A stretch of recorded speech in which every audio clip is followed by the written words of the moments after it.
Alright, this is the first video for Breaking Open the Head.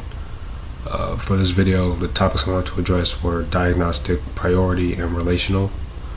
For diagnostic, on page 16, Pinchbeck states, when people find themselves sinking into a spiritual crisis, many turn to the established religions of Christianity or Judaism. My understanding of the cause or motive behind this event of people turning to religion in general times like that is because humans crave comfort. The idea of there being a person in the sky that is in control of everything, has a reason for everything that happens, is somewhat comforting.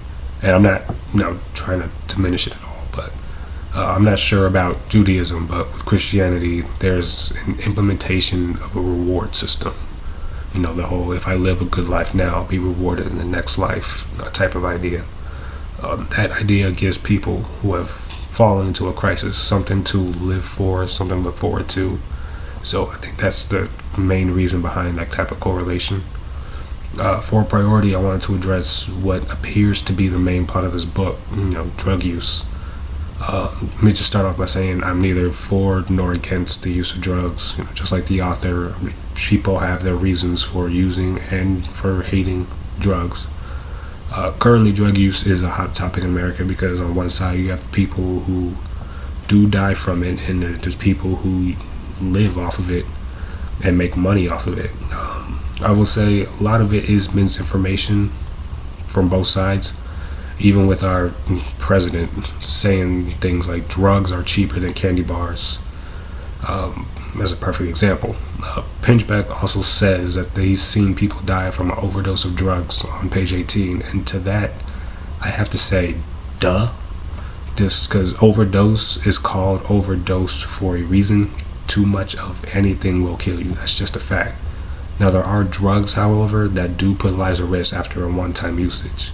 And with that kind of information, I cannot say whether drugs are harmful or harmless, but it is a major issue that needs to be addressed.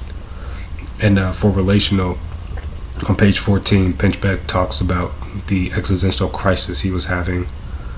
Wandering the streets of the East Village, he spent so much time contemplating the meaningless of existence, and sometimes he felt like a ghost.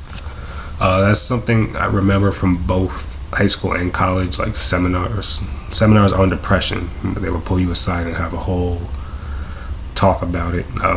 According to the ADA, more than 15 million American adults, and that's from 18 and above, are affected by it, which is about 6.7% of the population. Even with such a small percentage number, it's surprisingly common. But seeing as that's just the adult statistics, I want to say maybe that's just how some people grow to start seeing life. Just some people see bright, vivid colors, some people see black and white. I do find it weird, however, that Pinchbeck tried to treat his with psychedelic drugs, while society teaches it with antidepressant drugs. So for me, from what I see, it seems the only answer to depression is drugs, and that's just what I find weird about it.